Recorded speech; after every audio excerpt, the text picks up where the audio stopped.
How did Meghan Markle go from Netflix's golden girl to a walking PR disaster over one video? It started with a single clip. No context, no caption, just Meghan dancing awkwardly to old-school hip-hop, supposedly filmed 4 years ago while she was pregnant. But when she posted it recently, out of nowhere, it didn't scream empowered mom. It screamed something else entirely. Desperation. Within hours, it was everywhere. Twitter, TikTok, Reddit. And the reaction wasn't praise. It was mockery.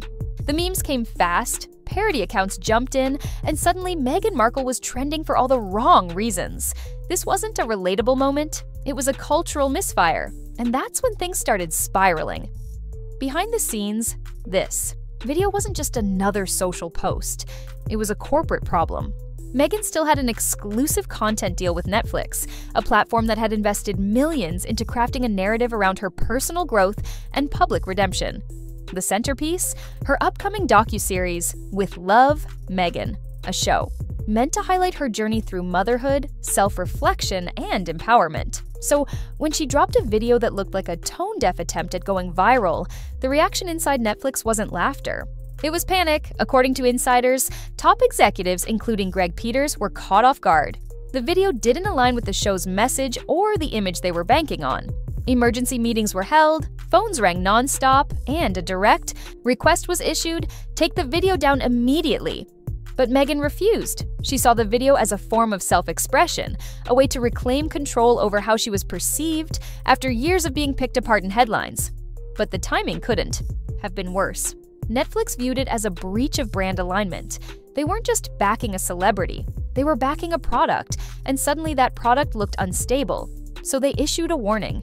One more incident like this, and not only would her current contract be reevaluated, but future collaborations would be frozen. Then came the real fallout. The promotional campaign for With Love, Meghan, already scheduled and in motion, was pulled overnight. Interviews, teaser clips, digital marketing pushes, and influencer partnerships were quietly scrapped.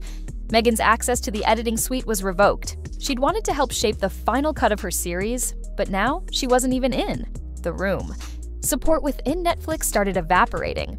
The very people who had championed her deal were now distancing themselves. Some began referring to the situation as the Meghan mess, a term that quickly spread through internal chat threads. But the consequences didn't stop there. Word spread across the industry. Other studios, talent agencies, and brand partners started pulling back.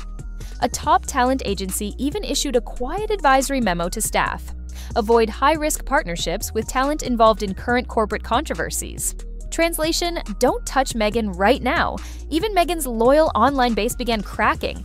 The usual flood of positive comments was now peppered with doubts. "I love Meghan, but that video was not it," one fan wrote. "This isn't how you reclaim your image," said another. The video kept spreading. It was remixed, memed, slowed down, and auto-tuned.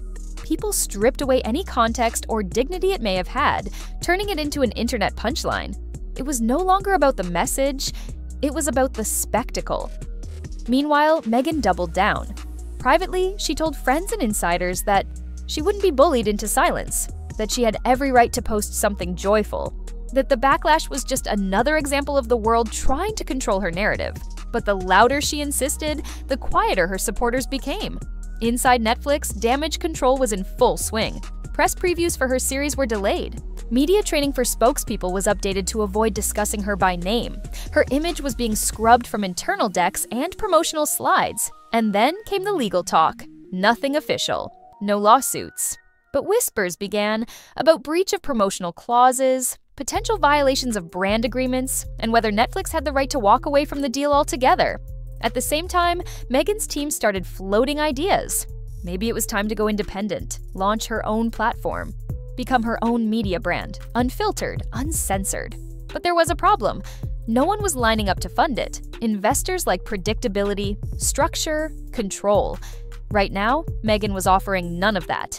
When With Love, Meghan finally dropped, it was like a whisper in the wind. No red carpet, no campaign, no interviews. Netflix released it without ceremony, like they wanted to fulfill the contract and move on. The reviews? Mixed. Critics called it polished but shallow, thoughtful, in tone but disconnected from reality. Even supporters struggled to find much to say beyond, It's fine. Online, engagement was low, viewership numbers were modest, and those vague Instagram posts Meghan shared about authenticity, resilience, and being misunderstood couldn't reignite the public's interest. The spotlight had dimmed. What started as a bold moment of supposed self-expression ended in silence. Not because she was censored, not because she was silenced, but because the audience and the industry had turned the page. Meghan Markle wanted to reclaim the narrative, but in trying to do so, she lost control of it entirely. And in today's media landscape, where perception is currency, losing control isn't just bad PR, it's career suicide. She became the cautionary tale, not just for other celebrities, but for the platforms that back them. A reminder that being in the spotlight isn't enough.